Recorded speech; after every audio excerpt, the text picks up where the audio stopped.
Texas Small Farmers and Ranchers CBO.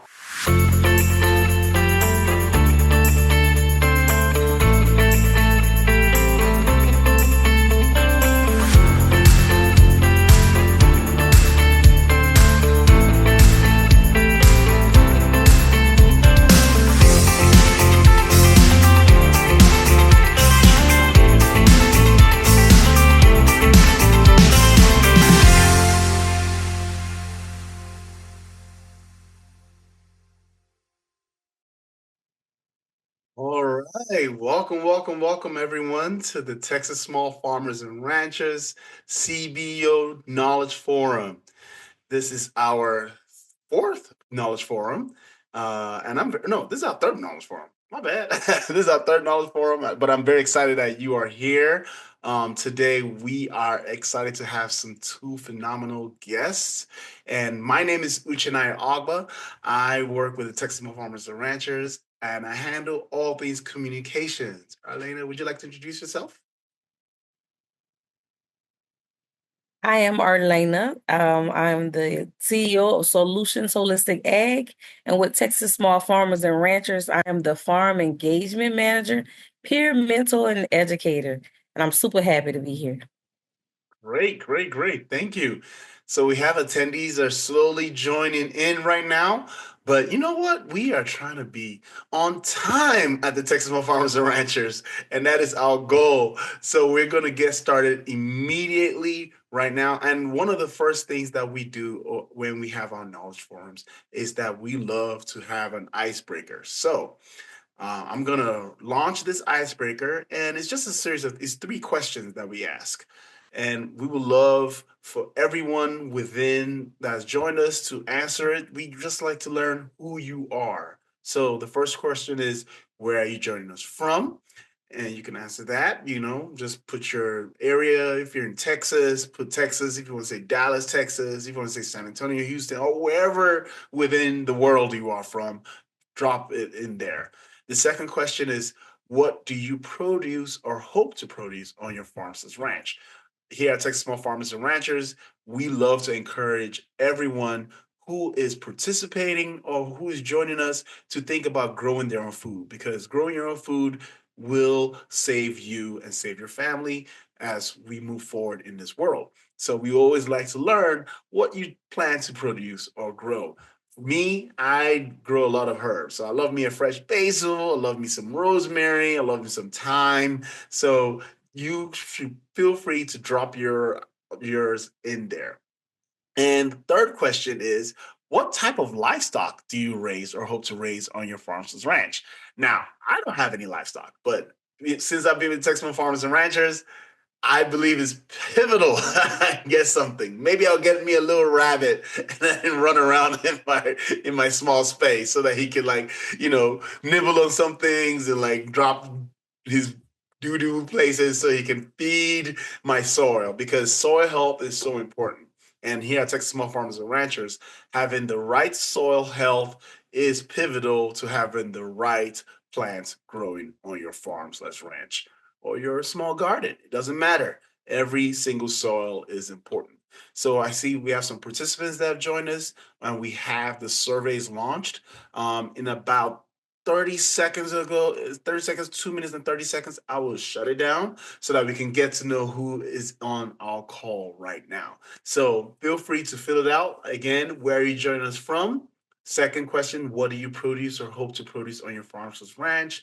And third question, what type of livestock do you raise or hope to raise on your farm/ranch? Again, my name is Uchenna Ogba, and I'm joined by my extra special, amazing Nubian queen, Elena Brumfield. And we should be good to go. So three, two, one. All right, let me end this poll. Let's find out what some people said. Let's see all the details. So let's see here. Oh, it's not letting me again. This always happens, y'all. I tell you, every single time, every single time. But let me turn this on and see the results. All right, we have the results here. Ooh, one of our guests is reaching out is here from Huntsville. Welcome, welcome. Another guest is a consultant with Texas Small Farmers and Ranchers. Okay. I don't know who you, but that's awesome. Glad to see you here. Another guest is in Dallas, Texas, or thereabouts. I got you. Well, welcome, welcome, welcome.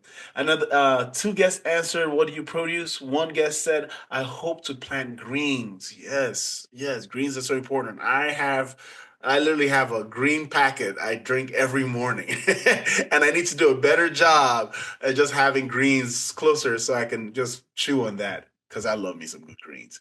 Another guest said fruits and vegetables and trying a few pollinators this year. That's amazing. We had a knowledge forum.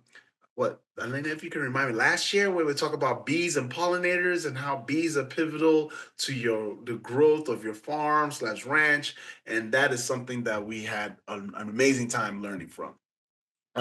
Third question. What type of livestock do you raise or hope to raise in your farm slash ranch? First guest, cows. Ooh, I love me some good beef. I'll tell you that. I, I really need to connect with some of our farmers to get some good beef.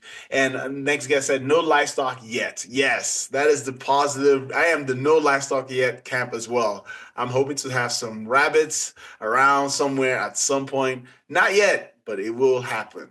Arlena, you're my witness. You're going to push me to it. So yeah, I want to welcome you guys again, some of our new guests that have joined us to the Texas Small Farmers and Ranchers Knowledge Forum. Today we are going to be talking about 6 tools to help restore your soil. And I'm going to push off the baton to Elena right now so that she can introduce our esteemed guests who are very excited to share with you all. Elena? Yes, yes, yes. We are so excited to be hearing from P. Wade Ross, the CEO of Texas Small Farmers and Ranchers and soil specialist. And then also he'll be accompanied by Uriah Israel, who is an author of Let's Grow and some other printed material for that's amazing for our Black community. And he is a peer mentor and educator with Texas Small Farmers as well. Welcome, you guys. Welcome, welcome, welcome. All right, well, we'll go ahead and get going. I'm going to try to share my screen here one sec. Brother Uche, let me know when you see that. Is it up? All right, it's good to go. All right. So we'll go ahead and get going. So excited to be here and share this with you. This topic today kind of piggybacks off of our topic we did last month. We talked about the ecosystem. So since we talked about the ecosystem, we wanted to follow that up and share some information about the tools that will help us accomplish our goals when we're talking about those 4 ecosystem processes. And I'll recap that for you.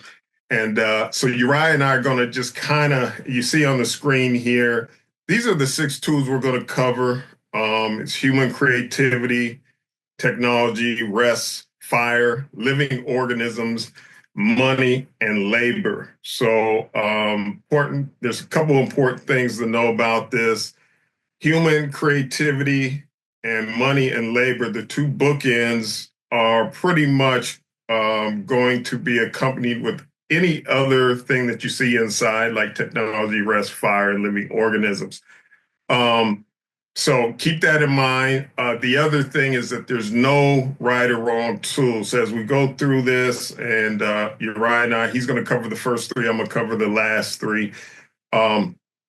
There's no right or wrong way or tools to approach. It just really depends on what you're looking to do on your place, and some other things that factor in, but really the resources that you have, and does it make sense for your overall goals as a farm and amongst your family and lifestyle. So let me keep going here. I wanted to do a quick recap before we jump right into the tools on the 4 ecosystem processes that really dictate the health of your land. And if you remember, We talked about all these are interchangeable. If you change one, you change all. But let's recap real quick. We have the water cycle, which is really the movement of water from the atmosphere to the soil and back. We have the mineral cycle, which is really the movement of nutrients and minerals below our feet. The thing that most of us really neglect, we don't talk about as farmers enough, but real stuff that's going on and very, very important to know and acknowledge when we're talking about regenerative agriculture. Then we have biological community, or a lot of people hear it be referred to as biodiversity. And what this refers to is that it's important to understand that we always, the environment we live in is always changing. It's why you can put down some beauty bark or some beauty rocks, and all of a sudden you come back maybe a few months later, stuff is growing through it because we live in an environment wherever you are that's always changing. It's always looking to get back to where it was because and nature typically always wins. Last but not least, we're going to refer to, when we're referring back to last week's presentation, we talked about energy flow, photosynthesis, and the fact that all living things are dictated by the sun. And the more that we can have the movement of energy and increase that and maximize that, the better we're going to be, especially when we're talking about creating food. So, with that said, we'll jump in, and I am going to Uriah, I'm gonna have you tee up as I'm talking. I'm gonna have you tee up your presentation because I'm going to hand the baton to you. But it is very important to understand the tools. What are some of the things that we can do with the context of the ecosystem process that I just shared with you? What are some of the things we can do as far as using some of the tools that are available to us, mainly the 6 tools, because there's 6 main categories when we're talking about regenerative agriculture and farming naturally, that will spark movement when we're talking about ecosystems. So with that, I am going to stop sharing and hand it over to you, Uriah. Right. Okay, thank you, Phil. And can you see my screen all right? Yes. Screen? Okay, cool. All right.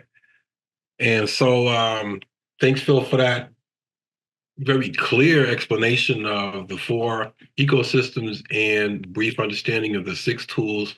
And so what I'm going to do is I'm going to continue talking about tools. And wait a minute. There we go. Human creativity.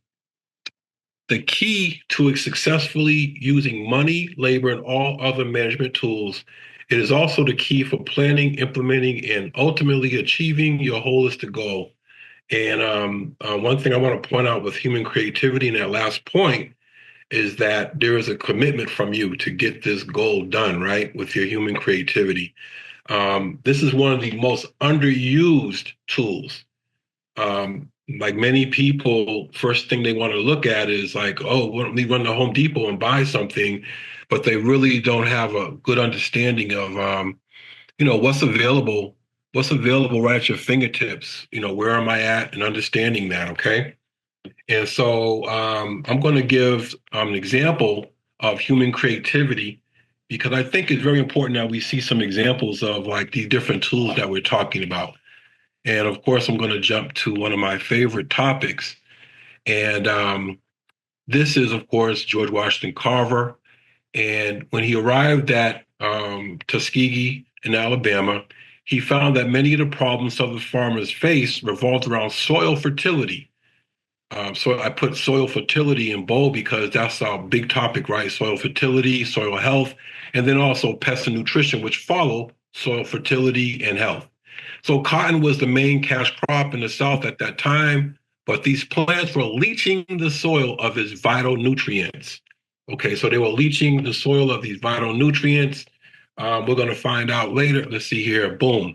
They had another particular problem was they had a boll weevil problem. So this particular insect devastated the cotton crop, and the 1900s, at the same time was going on. A World War One started in 1917, 18, and 19.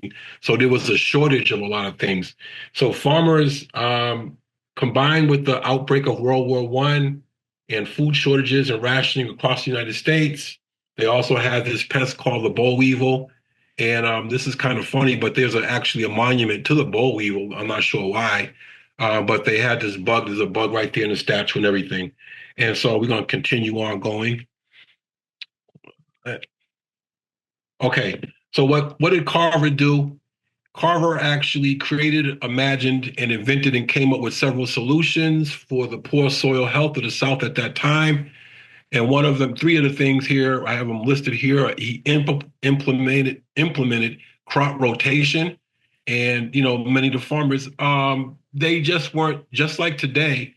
They weren't educated as far as these methods. And so this is what we have today. They've been kind of trained to think one way, and they're like, well, I never even considered rotating my crops. I've always grown stuff here in this particular spot. I didn't know the soil was being leached of all of his nutrients. Thanks for sharing that. So he also used natural compost, and he planted soybeans, sweet potatoes, and peanuts. I did want to mention, he taught about rotating the crops. He helped farmers diversify their yields. And what else? These plants that he introduced, the soybeans, sweet potatoes, and peanuts, all acted as soil conditioners, replenishing and redistributing important nutrients back into the soil. And you can see from this little chart right here, the 4-year crop rotation, the legumes add nitrogen to the soil. These beans, peas, alfalfa, chickpeas, soybeans. Then he went to the green brassicas, which are your leafy greens. And then he went to your fruiting vegetables, and then he went to the root crops. And so he told the farmers there, he said, like, listen, we got to start rotating our crops. And this was a big thing. And this is part of creativity, right? This is one of those creative tools. They had all these different, first thing they thought about was, I got to spend some money, but he gave a real clear solution, and this was one of them. I just wanted to show this real quick right here is the soybean, peanuts, and sweet potatoes. And this is what they look like. And, I found a lot of times I was working with some children the other day, and a lot of times we don't know when we say soybean, we never looked at what a soybean looks like, and while it's growing. So this is just an image of the soybean. Soybean and peanuts are both nitrogen fixers. They have a symbiotic relationship with the soil, their root systems that help gather nitrogen from the air and actually put it into the soil. So this was something that the soil was depleted of because of the cotton. And so this was an easy win. Just change what you're planting, and also like you're able to replenish your soil. And then sweet potatoes weren't necessarily fixing nitrogen into the soil, but their leaves and their growth help become a cover crop. Because if you've ever grown sweet potatoes, you see they have a big leafy canopy. And so they block all the weeds and any other unwanted plants. So these are what they look like. And I just think it's really important that we still continue these principles don't change. And so like human creativity and also crop rotation. Hey, you're right. Just going back to that last slide. So a lot of times we hear people say, hey, I'm going to go out, and I was told to go out and buy some chemicals or maybe a solution to break up my soil. Maybe they have heavy clay soil, whatever. So I'm hearing what you're saying is that can be accomplished by simply putting some sweet potatoes or radishes or things with, that are heavy rooted into your ground. And not only are you solving your problem with human creativity, but you're keeping your money in your pocket and you're creating food, correct? Absolutely. Good point, Phil. Thank you very much for saying that. And I noticed like in this crop rotation chart, So this is serving several purposes. And the fourth, you see, like it says, root vegetables. So he said, like, this is the way that you break up the soil. You don't have to keep tilling it and breaking it up. Let the vegetables do the work for you. And so those root vegetables there, like you said, you mentioned radishes, and you got turnips, beets. These guys all break it up. Then you start all over again with your nitrogen fixes, which is your legumes. And so, like, these are all, they could be cash crops, and you can also feed your family from them without breaking your bank, right? And so I think this is very important. And so, like, this is called human creativity, where he used everything that he had. He thought about it without spending any more money, and he actually came up with a solution. And I do want to say that our people are used to being creative because money's not always there. So you're like, what can I do with this? What can I do with that? And then you can find solutions. Okay. And so let's go on to the next one. And so technology is the practical application of knowledge and scientific principles to solve problems, improve lives, and achieve goals, encompassing everything from basic tools to complex systems. And this George Washington, Dr. Carver was a man who actually found out what was needed, and he was very technological, but he was also down to earth. And one thing, one of his quotes was, "The best knowledge, if it's not communicated properly, is not even any good." So he was able to basically break down his ideas to the regular guy, and so like this was what made him so famous and so loved by the people of Alabama. Okay. All right. So we live in a technocentric society. We must evaluate each tool to determine whether or not it is fits our holistic goal. What are your goals? And so before you start, really buying anything and maybe purchasing stuff, and you got to have a goal. And what are my tools that I have available? Do I need to buy a tiller? Do I need to install irrigation, fencing, spraying, mowing? These are all forms of technology.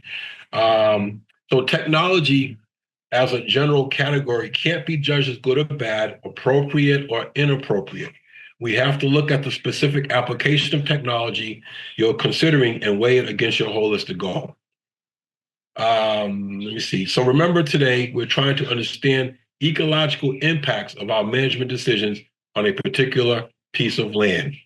All right. Let me see here. Yeah, and you're right. I just want to piggyback off of that. So often we talk to farmers, or especially beginning farmers, and the first thing they want to talk about are farm loans. Never have put a seed in the ground near one.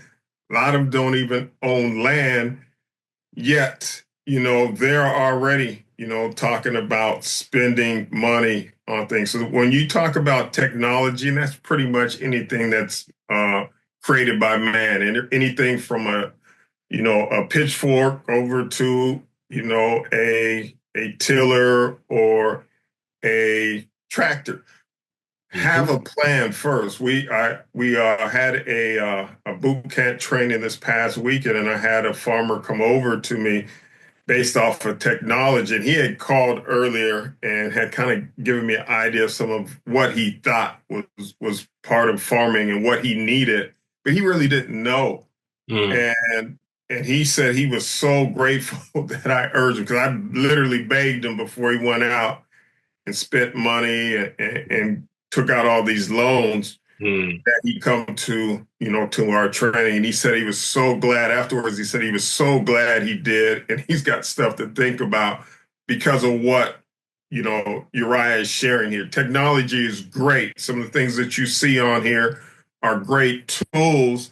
The key, and Uriah has said it several times in each one of these different tools, and I know I'll be sharing as well, does it fit into your goal? How does this fit into your goal? And if you're going out buying stuff because you just feel like, hey, that's what my neighbor's doing, so I probably need it too, we encourage you to take a different approach. And that's why we're giving this presentation right here, because sometimes there's so many different resources right in front of you. And if you can keep that from going to your bottom line, because keep that on your bottom line because you didn't go out and incur all these expenses before you ever have generated revenue, that's really ideal what we're looking for. Yeah, good point, Phil. I'm guilty. When they say green revolution, a lot of times you say green, you're a new person. You don't know what you're doing. You're just excited. And you go out there and run without doing any type of study on where you are, what your land. I met one farmer, a gentleman that's been here in Central Texas for a minute, and he told me that he went out and bought all these different things. He spent money on machinery.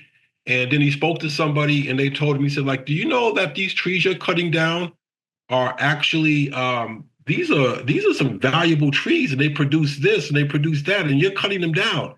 And he stopped everything he was doing and he realized he needed to just go back and just, like really focus on like, what do I have right here in my hand? What can I use?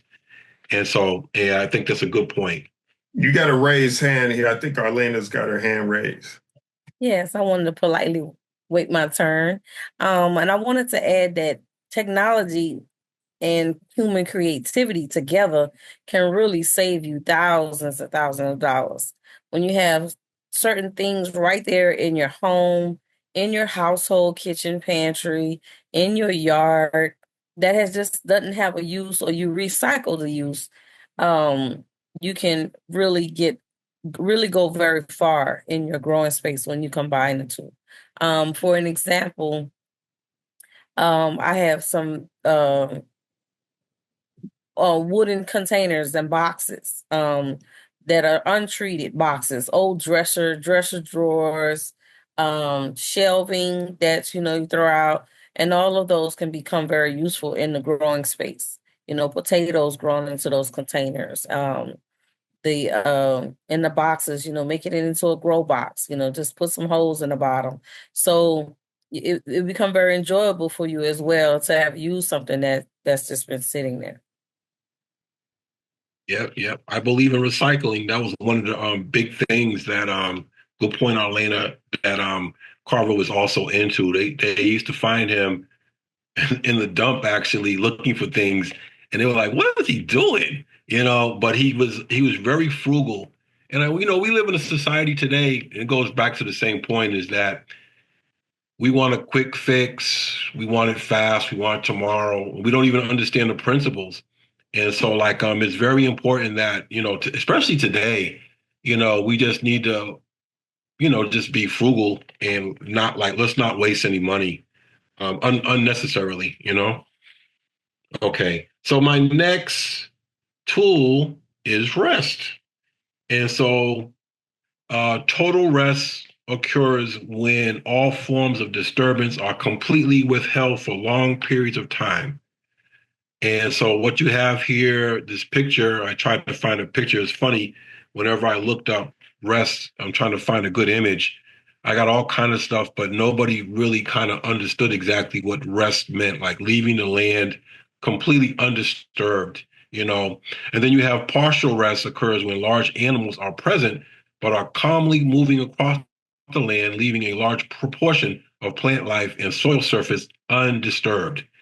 And so, this is they call this a new tool, and I'm not really well, I guess it is new. They're saying it's new, and so like and so that's what this is leaving the land undisturbed and just letting it grow. But at the same time, they says rest has been considered a natural phenomenon until it was understood that brittle and non-brittle environments react very differently. And so I'm just gonna touch that surface for a little bit because I think it's important that we understand exactly. We're going to talk about the brittleness scale real quick. In non-brittle environments, resting the land rapidly breaks down old plant material through biological decay. But what does What am I talking about? Uriah, they don't know what I'm saying, right? So this is, let's go to this next slide here. This is your brittleness scale. This is the brittleness scale. We describe environments on a scale of 1 to 10, from non-brittle environment, which is a very green year-round moisture, equatorial rain forest at 1. This is like your lush, beautiful place, right? Then your brittle environment, true deserts, are a 10. And so this picture here, and I'm going back to the original one. This is a pretty. Would you put this at? Maybe a 8, or not quite like a rainforest, but it's very lush. Is maybe it's 8 or a 7, and then this guy right here is brittle, and so this would be your this would be, let me see. I said 8 for the other one. I was misquoted. I'm gonna say a 3. The green one is the non-brittle. The lower number is the non-brittle. The high number is the brittle. Excuse me for that. And so here, this is our chart once again. Non-brittle environment. The green, very lush, is your lower numbers, and the higher numbers are the brittle environment. And so there's another illustration. I love to show illustrations because I think this is a concept. Like if somebody says, like describe your land, you should be able to tell me kind of like a brittleness scale number. Is a brittle, is a 5, is a 6. I'm in a desert. So your non-brittle is your human environments, consistent moisture, rapid biological breakdown. And that's what's happening on your left-hand side, right? And so the other side is your brittle, arid environment, low humidity, erratic rainfall, slow biological breakdown. And so in a brittle environment, rest, okay, hold on for a second. In a brittle environment, rest will lead to desertification. In an arid or brittle environment, it will become like a desert because it doesn't the flora and fauna don't break down as quickly as in the rainforest with the humidity. And so let's see, I'm go on. Oops. So this is the brittleness scale. And so this is basically the end of my presentation. I just want to say that in brittle environments, resting leads to a slow decay of old plant matter. It reduces reduced biodiversity, increased bare land, which affects ecosystem functions, complexity, and stability. It might not be such a good idea to try to rest in a brittle scale. This might not be the best place to do this. And so you need to know this before you decide to do that. Okay, I see Elena has her hand raised. Yeah, and I think, and I know Dr. Jefferson she had a question in chat that's been sitting there for a sec. So if you don't mind hitting that one real quick. Yes. Okay. Yes, I was going to bring that back into the conversation, but let me think. The other tools are labor. Okay, yeah. So I think this will be the time to answer this question. Dr.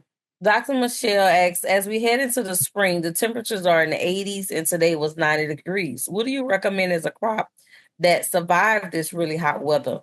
Sweet potatoes? Question mark. She said sweet potatoes or what? For this hot temperatures, what crops do you recommend? And she was asking, would it be sweet potatoes? Yeah, sweet potatoes is an excellent crop. You know, we have to consider that this area is like right on the edge of we're like right in the middle of the state, and these temperatures of 105, 110 degrees.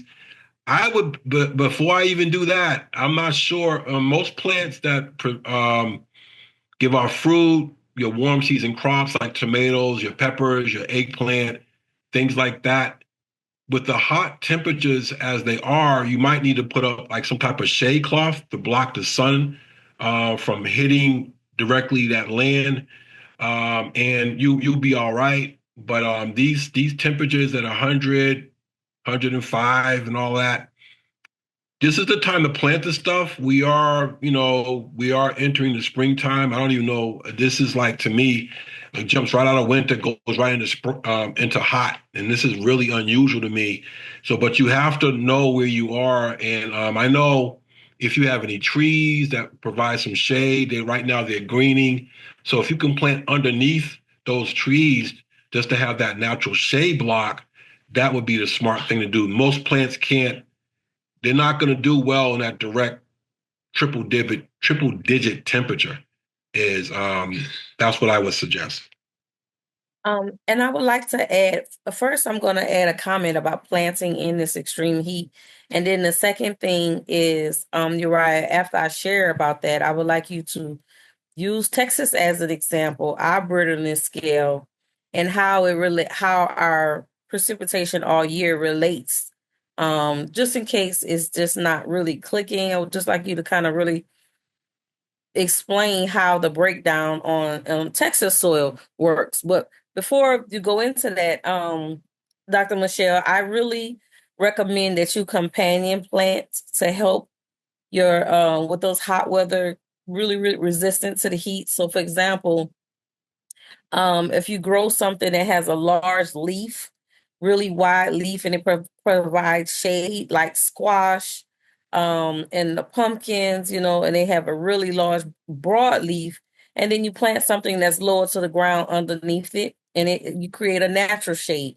But it also means that you will definitely trap some water and it will be cooler. You will find it to be a lot cooler. So, also planting things that are indigenous to Texas, and we have some things that we eat are of African descent, such as okra, that are really tolerant to the heat, and corn. So just do a little homework. If you actually look up heat tolerant plants and their needs, you'll find a good collection of things that you can grow.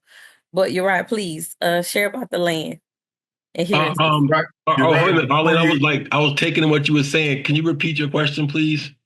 Yes. Can you kind of use Texas and as a visual on how the breakdown is in Texas, and then why is Texas? Because Dr. Michelle also pointed out that this very brittle side, this cactus, looks like Texas and parts of Texas. So can you share what we can expect in Texas when we are so brittle, but how is it that we're a 5 on a scale from 1 to 10?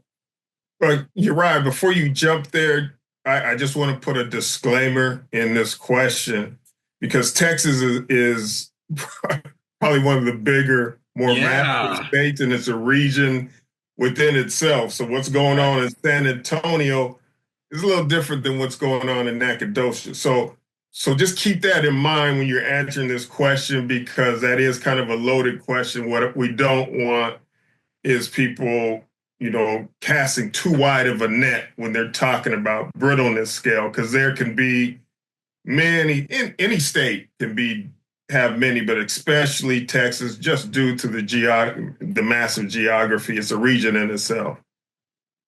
Yeah, that's look, my favorite answer is it depends. And like, where are you like in this? Like, if I was in Houston and we were talking this, I would have a whole completely different conversation. It's just completely different. You're like in a humid environment. You're on the coast. The annual precipitation is much higher than where we are. This is a very unique environment. I've never lived anywhere like this. And so I bring in a lot of, I actually bring in a lot of composted, I bring in compost, I bring in manures to help amend my soils. But as far as the central part of the state where I am is very sandy. And so, but like Phil said, and thank you for saying that, Phil, because I really would like to see exactly where you are before I could even answer that question. It's just so wide of a variety. I've seen people, even in my same area, their soil is just different from where I'm at. And it's just like, wow, you got like good soil. I have this. What are we doing? And so like you do have to have I do need to see it and we can have that discussion.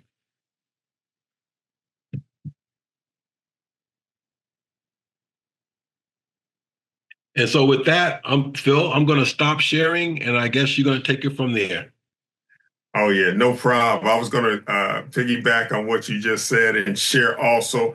It's not necessarily when you're talking about brittleness.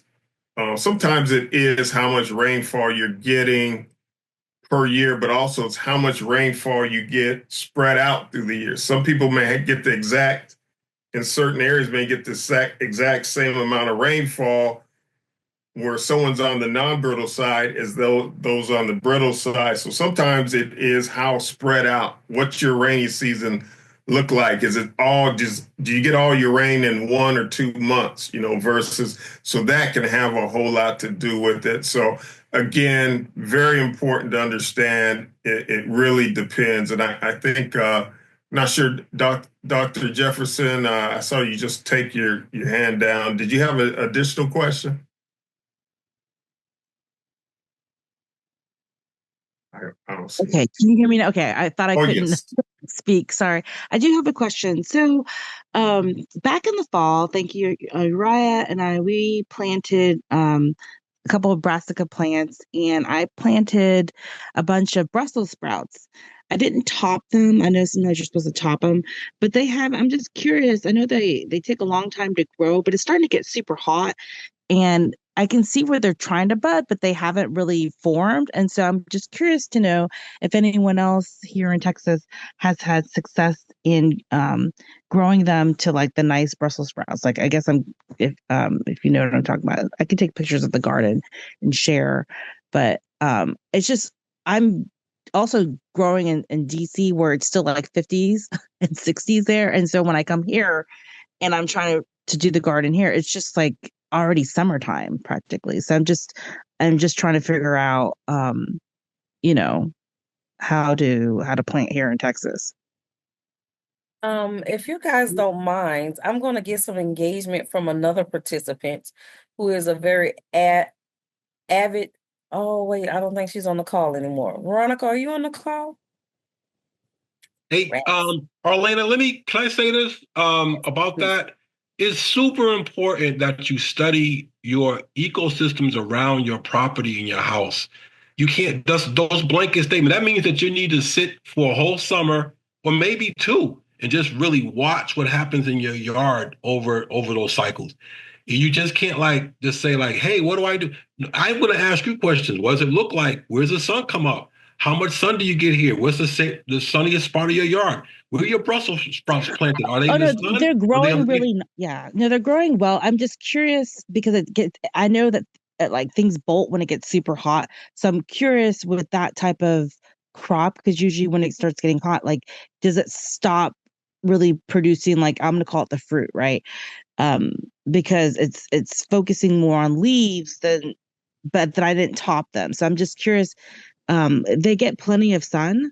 Um, like morning sun, like afternoon sun. I mean, with the really hot sun, so they're protected from. We have a fence along that side, but I'm just curious. I mean, it could be me, like I'm not watering it as well because I didn't put like a drip system in. But I'm just kind of curious, like maybe it's just the whole watering thing over. Look at if you and I'm not gonna well I'll call you on this Dr. Jefferson, and what I can do is we're in a season right now that's not good for leafy greens. We going into a hot season right now. Today I think it was almost 90 degrees, and so the warm season, those guys are gonna bolt, and it's just really hot right now. It's not just the water. It's just the fact that we are in 100-degree. We're almost there. By next week, we're going to be looking at like 95 degrees, and that is not the place to plant or try to get any cool season crops. Those are cool season crops that we're talking about. Yeah, I Yeah, think they just take a long time to grow. let's table that one because I do think that's one crop out of a million, and it's very important. I mean, if you want to get some of the cheat notes, you can kind of go to your extension office. But every plant, and we are talking about managing for what you want to grow, but it's important to understand that every plant's going to have its different characteristics. And the extension, even if you get the cheat notes from the extension office, Every year is different. The climates are already changing too. So the information is really learning, just like Uriah said, what works on your place based on the plant, which is that's a whole broad presentation, Uriah, that maybe we'll have you, because you grow stuff pretty well, man. So we may have you do that, but let's table that for now and get through this, because I think that's kind of a narrow with the rest of the folks on here. I think that's something that you want to take offline with Dr. Jefferson. But excellent question. You had something, Uche, before I move on? Yes, I did. Definitely, you guys are way more knowledgeable than I am. I have a very rudimentary question, and my question was really about in regards to the crop rotation. We as a team, and I'm sure some of people in the call are familiar with large scale farms having to rotate through different parts of their soil to create this kind of crop rotation pattern that allows them to plant different crops at different times, and they can restore their soil in that way when it's not being utilized. But for a small farmer or gardener who has a smaller space, how can they optimally utilize their space to ensure that they are rotating crops effectively through and through? And that's my question. Ooh, Uche, I would like to see your space. Ooh, I gotta not my see space. it. Not like little pots. Oh, they're in pots. Is it? Yeah. Is it? And I'm not gonna drag this on. But like, are you in a sunny area? No, no, no. My where I face is pretty shaded. Mm-hmm. Which I see benefits to that, because like Yeah, plants are not receiving direct sunlight, so it does yeah, help when they yeah. grow. Of course, if it's super hot, like I literally can move them in. I have a little roller, and I just place them on there, and I just roll them inside. But Nice. definitely, I see that occur often, whereby someone else might not necessarily have a shaded area. They might be in the sunny side of things. How do they accommodate? Or they might have a garden in the backyard, and I know shading is always an opportunity to put up a tent or something, but at the same time, like, how do they manage their soil? Because if you're trying to get optimal yield, for example, and you say, you know what, I'm just going to plant tomatoes. Hot seasons come in, tomatoes, peppers, they work well. But 3 months down the line, they may feel like, oh, this other crop is probably going to yield them more. How best do they manage that planting, that, I guess, the planting area to best suit that cash crop in the end? Hey, Uche, I will say I do want to see your space once again. Because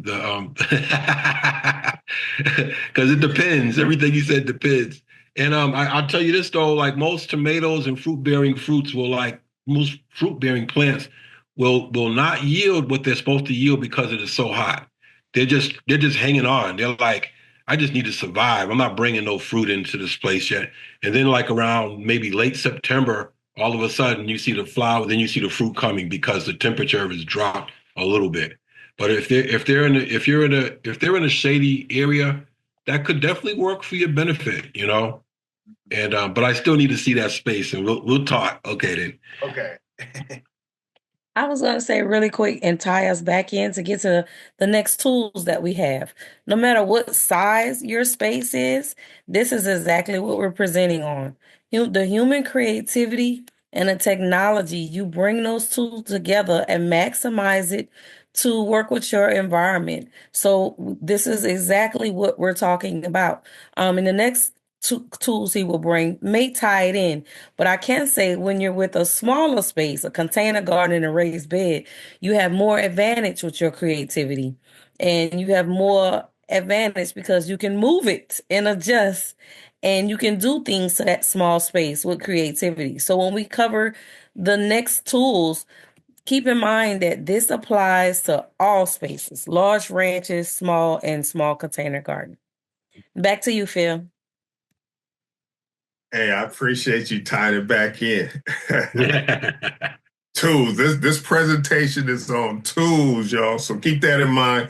But yes, this is um tool. What we're trying to do is give you a high level of the 6 tools that can tie right into everything that we just talked about, regardless of what you're looking to plan or what your space looks like. But often, and we'll say this up front, please don't be offended if you're asking a question and our answer is it depends, because a lot of times it does depend. Okay.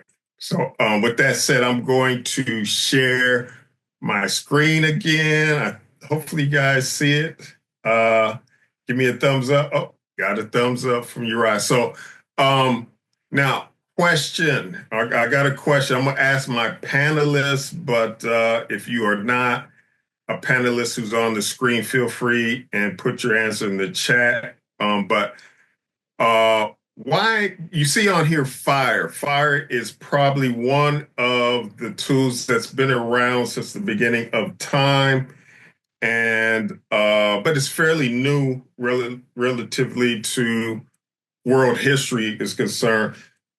Why would someone do what you see on the screen here, burn their field? Why would someone use fire?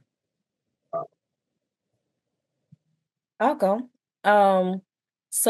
I like to think of the concept with fire was learned way in ancient times because of volcanic eruptions. So when a volcano erupted, Hawaii and the islands came from an eruption, and that lava came, burnt everything up.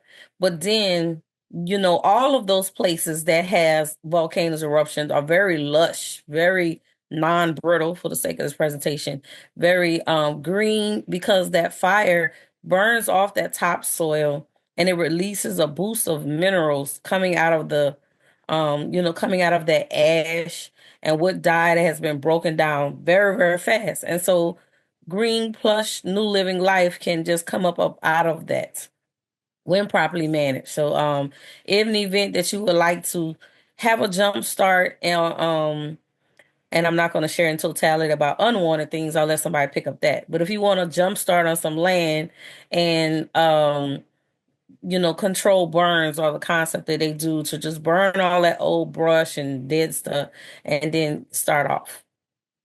Right. I don't think we need to ask no more questions. Well said. So basically, farmers who do use fire, usually they're larger farmers or larger commercial or have, a lot of acreage, but sometimes it's smaller acreage too. Have not really seen any urban gardeners use it, and I wouldn't really recommend that. But just as Arlena said, it really is typically used to help after maybe you've had a crop, especially maybe something that you had planted that was really taken away from the soil, to help recover and replenish the nutrients in the soil. But just like what Arlena just shared, usually the effects of fire will really vary depending on the brittleness scale that Uriah talked about. And Arlene just using a great example, which is, maybe somewhere in Hawaii where you have volcanoes and, that ground recovers and all of a sudden it's nice and plush. And it really depends on the brittleness scale, how quickly that land will recover, along with some of the other tools that we shared today already, and some of the tools that I'm going to share with you coming up here. So it's really important to know that the results of it really vary from how brittle your environment is and how often you're burning, how often you're using fire, because what also happens is sometimes if you're using fire all the time, you're going to start recreating that environment, and what's going to be missing are those plants that are not as fire resistant. And what's going to be showing up? What's going to show up all of a sudden if you continue to burn and burn and burn? I know you know this. Bare soil.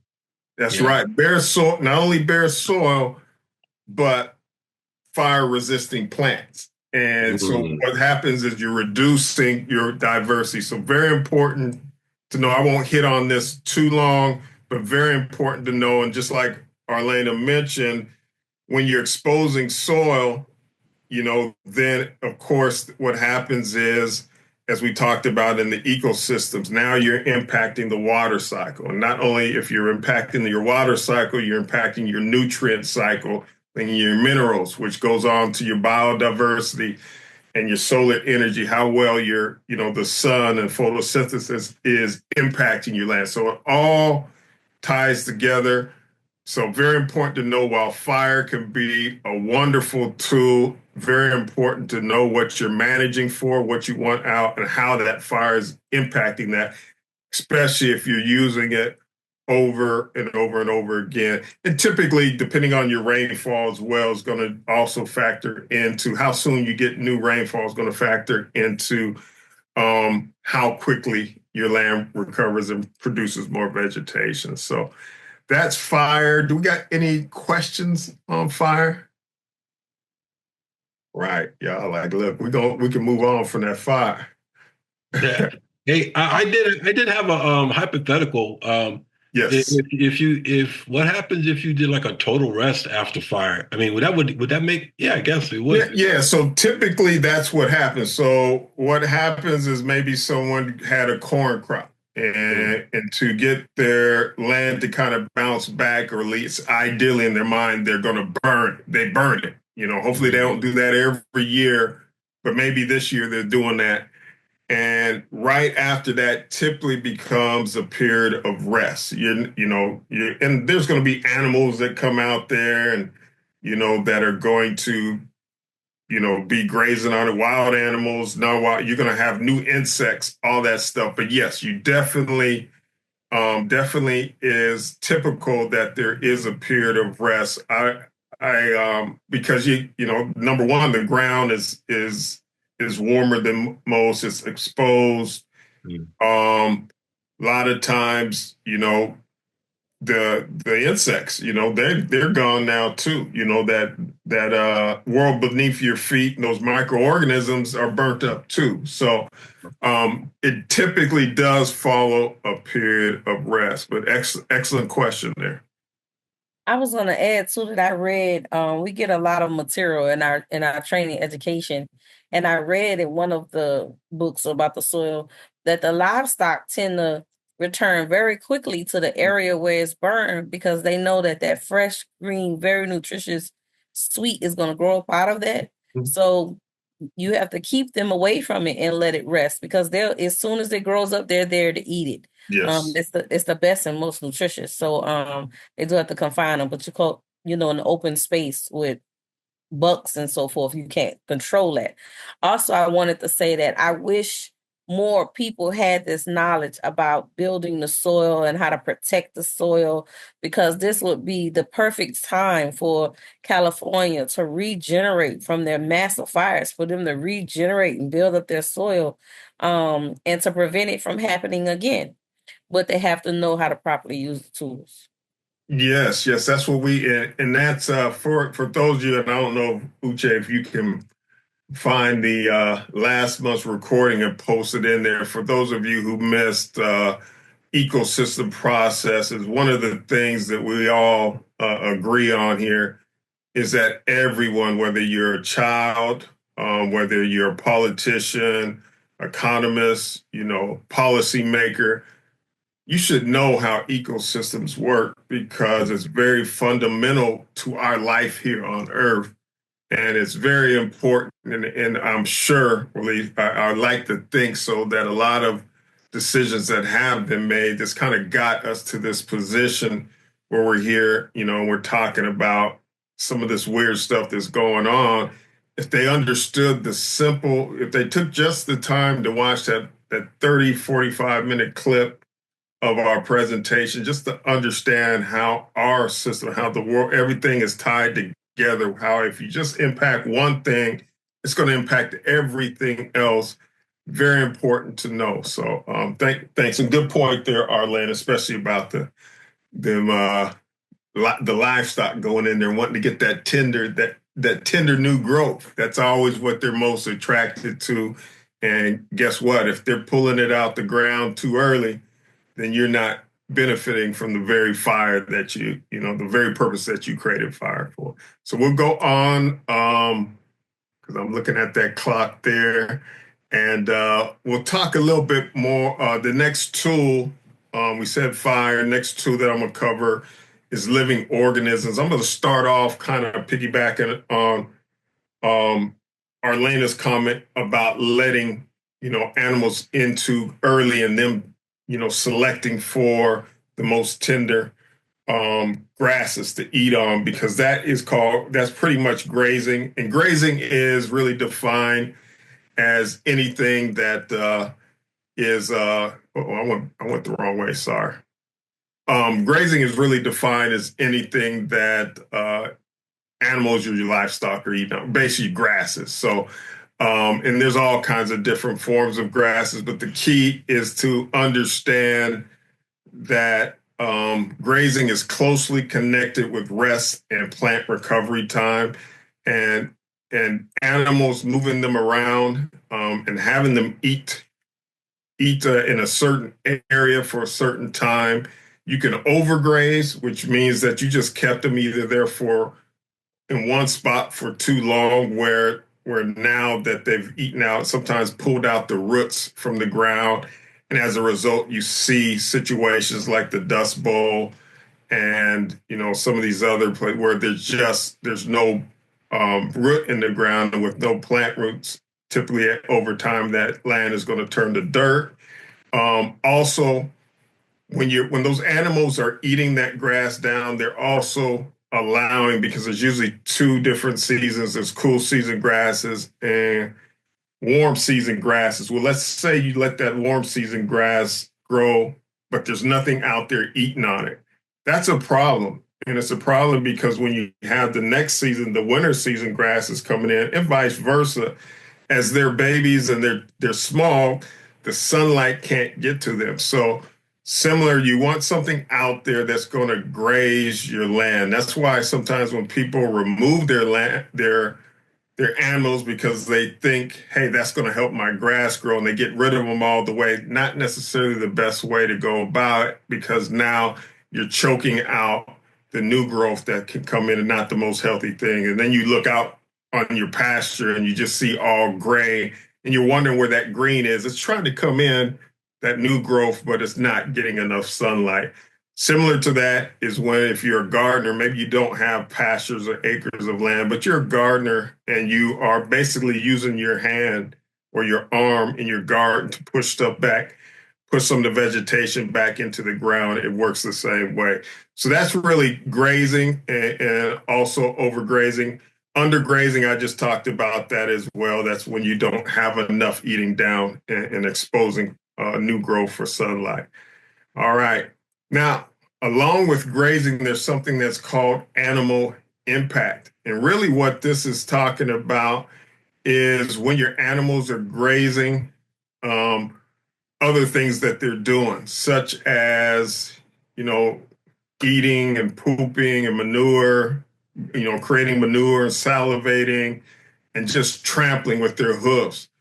All this has a huge impact, because what happens when they're trampling and urinating and pooping and all that stuff, their hooves are literally slicing up dead plant material and pushing it into the ground to create new organic matter for the world beneath our feet, which we're talking about. So very important there. So when you're talking about livestock and animal and grazing as a tool, not only are we talking about the eating of the top of the plant, so it can get sunlight, but we're also talking about the different dynamics when we fracture that soil and we allow rain to absorb water as it comes into it and really generate what happens below our feet. And some of you guys, this might be sounding like Japanese.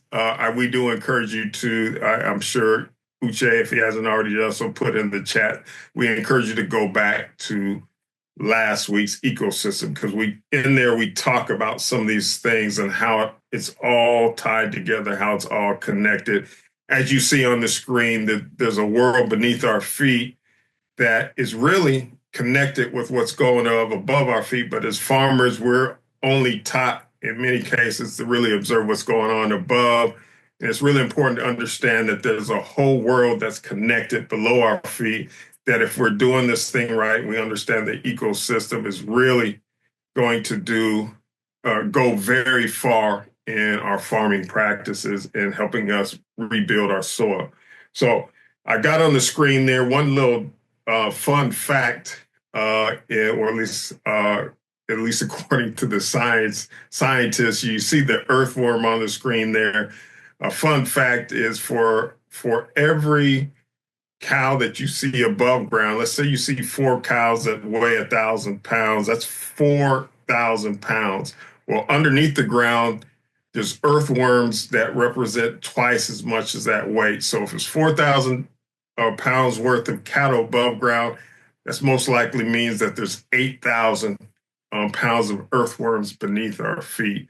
So that's huge in understanding the importance of it. And that's not even mentioning the other millions of microbes that you see, some of which are on the screen. So that's it for the living organisms. I'm going to jump into our final two, money and labor. But before I do, is there any questions out there?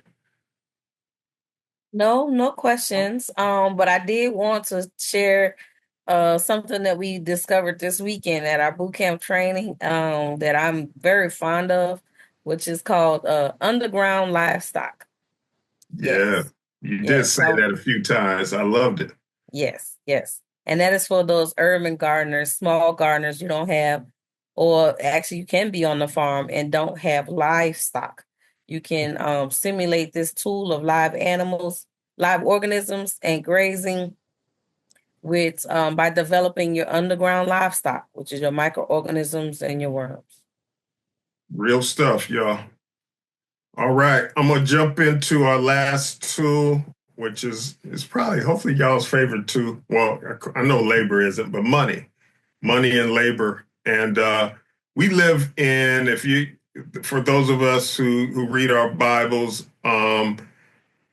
in the time that the Bible was written, in those times, it was really agrarian, agricultural centered societies, and a lot of the text really spoke to us such. And why? Because back then, and it's getting back there now, land plus labor equals wealth. Okay, so very important with that statement to understand that there's really three main types of dollars, and it's very important for us as farmers to understand that. There's paper dollars, there's mineral dollars, and there's solar dollars. So what I'm going to do is I'm going to start with mineral dollars, which is really those things that are produced by us extracting things from a value from the ground, from the land, things like gold and diamonds, but also energy sources like oil and coal. And they all are usually produced within the ground. However, question for y'all, is farming items such as some of the things we talked about, radishes, sweet potatoes, wheat, corn, is that also mineral dollars? Good question, huh? I'm gonna answer it. Well, go ahead. I see a thumbs up.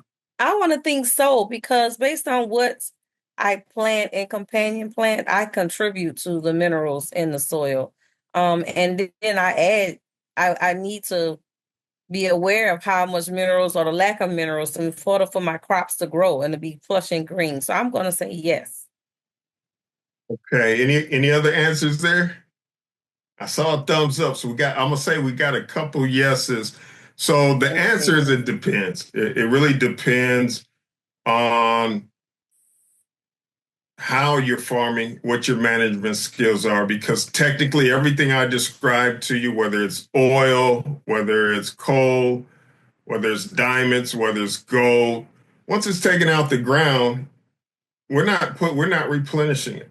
Okay, so really your farming practices and the way that we've been farming as a society uh, is mineral farming because not because we're putting it back into the soil, but because our management practices where we're depleting our soil. So keep that in mind. Kind of tricked you there a little bit on later, but I wanted to give the point that mineral dollars typically is not always the best way to go, especially if you're consciously wanting to rebuild your earth and also be rewarded and benefited from your on the earth. Because if you take care of your land, it takes care of you. And we do want, when we're farming and you're building your soil like what we're talking about, you're not necessarily mineral. Those aren't mineral dollars. Those are solar dollars, which we'll share here shortly. The next type of dollars we all are pretty much aware of are paper dollars. And this can be, of course, our currency that we're used to, but it also can be related to stocks and bonds and, um, you know, mutual funds and things like that. And generally, paper dollars are really related to how confident our confidence is people in our economy and our government. So, not necessarily the most stable way to go about it. I know a lot of people like to do day trades. I know a lot of people like to keep their money in the bank. Not necessarily the most stable way to go about it because, depending on consumer confidence, if that dollar goes to zero, guess what? How much $100 is worth? How much is $100 worth if the value goes to zero? Zero. That's right.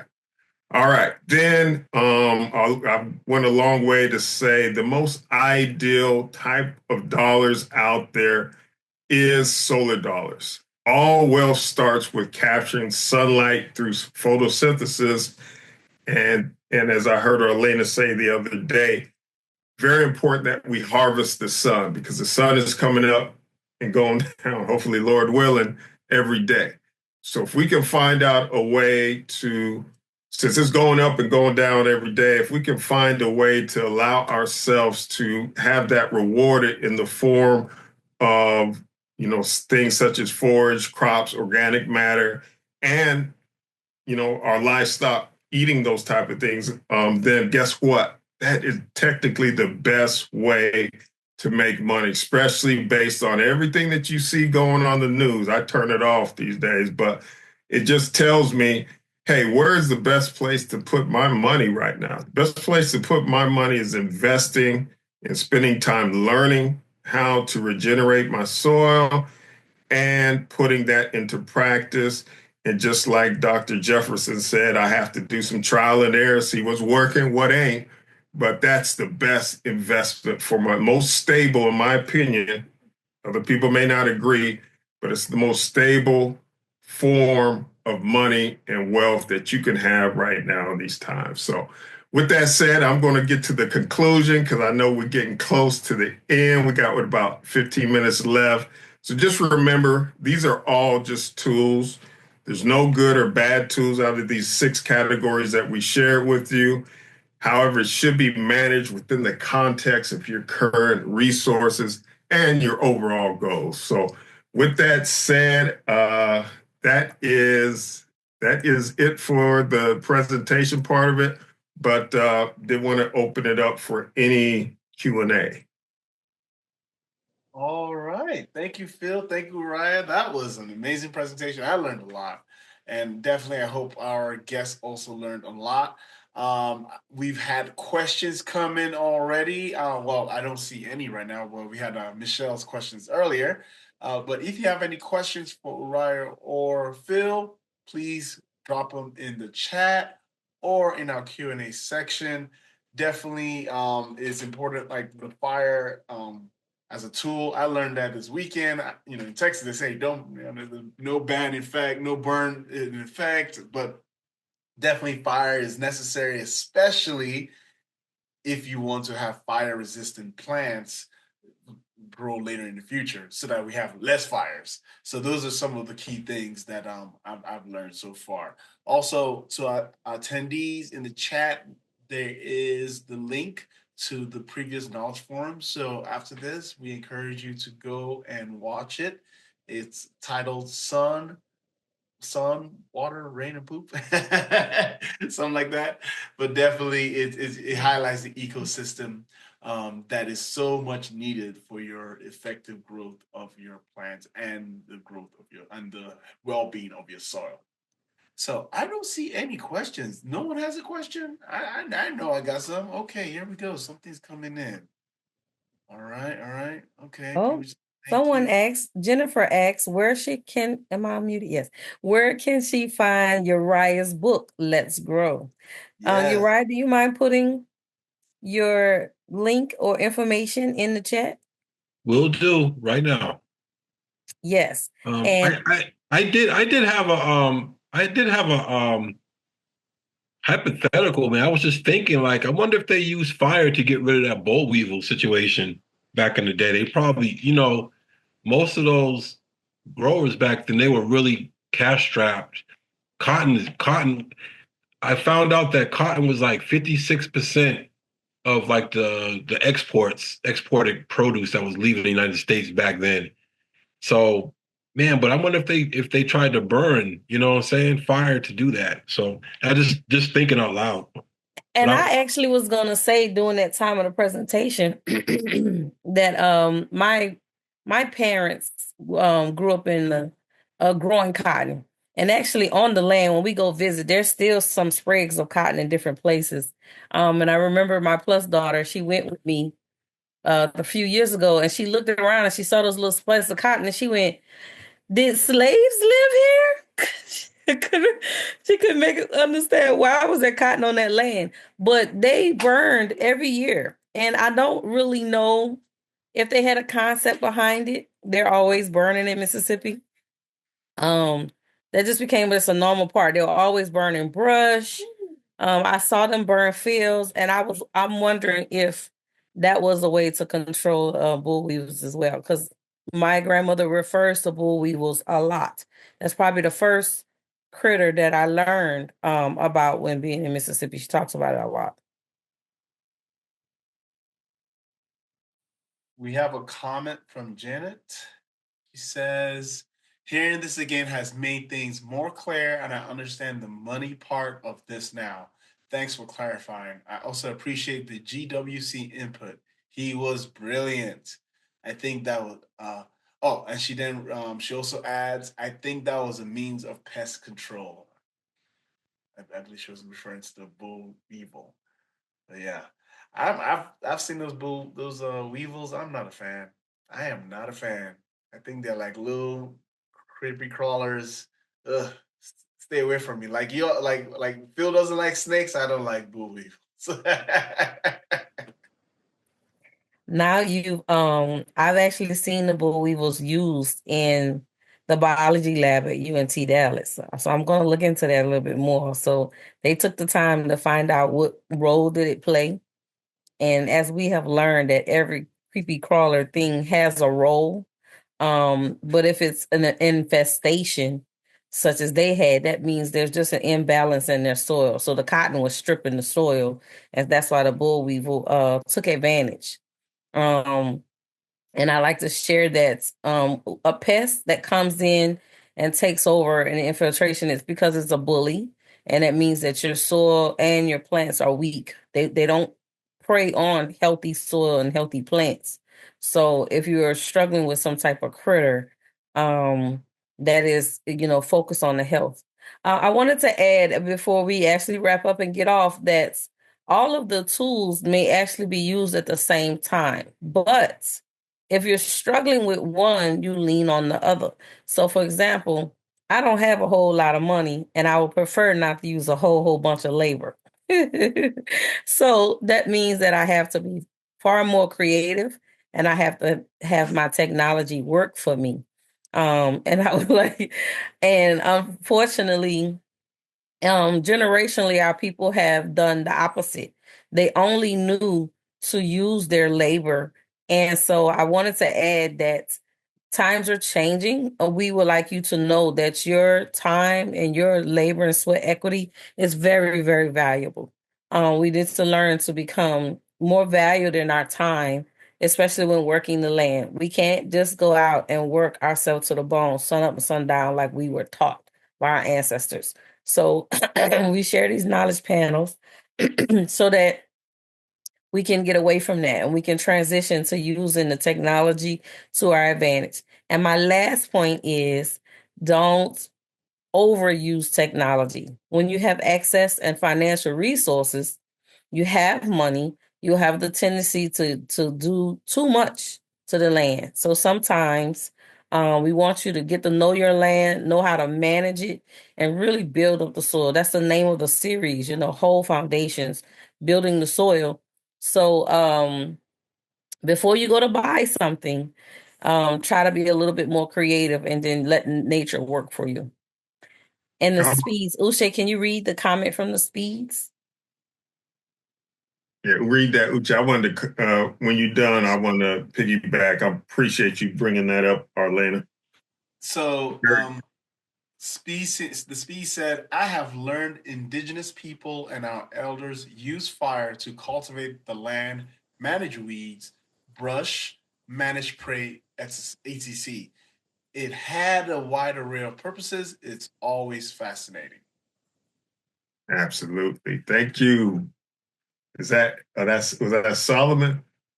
Yeah, it looked like that. Yes. I believe that's Solomon. And Uriah put his book, his link, his hidden history shop. The link is www.thorough-goods.com/hidden-history-shop. It's in the thread here. Copy it, and so that you can reach out and check out his material. Oh, and Kim sent the message, not Solomon. All right. Sorry about that, Kim. Sorry about that. Wanted to piggyback on this, and we can let you guys go. But thank you so much for joining us. And what Arlena, she went to the technology tools, and this applies for all the tools. Understand that people will sell something to you if you buy it, and there's so many, even within regenerative agriculture, people take a piece of something and they prey on what you don't know, and they'll sell it to you. I had someone the other day reach out to me about some compost. Hey, I want to buy this compost from this person, from 2 states away. And I'm like, well, just understand that compost has pathogens in it and it has good stuff in it, but that good stuff may not, you bringing that now onto your land and it may not jive. Matter of fact, you may be bringing pests and diseases, to your own spot. You're much better off using human creativity, sticking with us, learning how to create good quality compost. If you got a huge, large field, fine. Let's create the compost and then let's put it in a sprayer and show you how to spray so you can get more out of it. When I say spray and compost.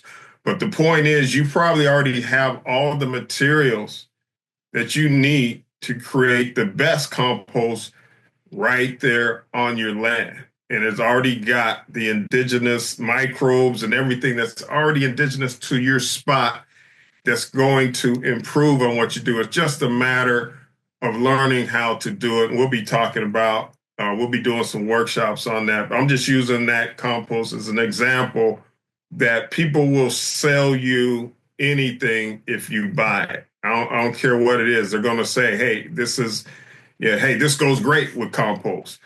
If it's made in a factory or it's made a couple states away from you, be leery. Ask questions because you probably don't need it. You probably can accomplish everything you need, or most of the stuff you already need are probably already on your place right now. You probably have those resources available to you.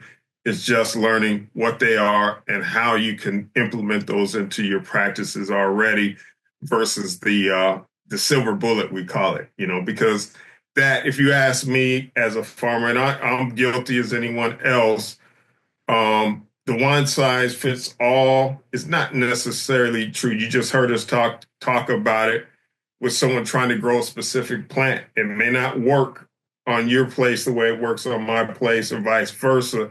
It's all about learning frameworks. That's why we covered tools. Those are frameworks that help you get to where you're going. So please stick with us. We have a lot to share, y'all. For some of y'all, it feels like we're not going fast enough.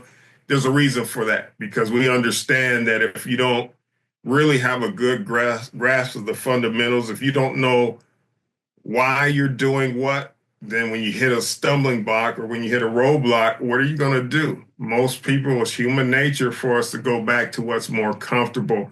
We want you clear on why you're doing certain things and why. There's a lot of people out here doing row crops or no-till or all these different things because they heard this is what we should be doing, have no clue. They have no clue really why they're doing that. That's not a good place to be. That's why we hope you keep hitting that that registration button and keep joining us, because we're here to show you. We have one comment before we wrap up from Dr. Jefferson. She says, can we talk about composting in a future session? So, yeah. Phil. Yeah, we will. We've been putting it off on purpose because we didn't want people just focusing on that. But yes, now that we've got some of these fundamentals in, that is very, very close, because I know that's a topic that everybody wants to know about. And it's an important topic.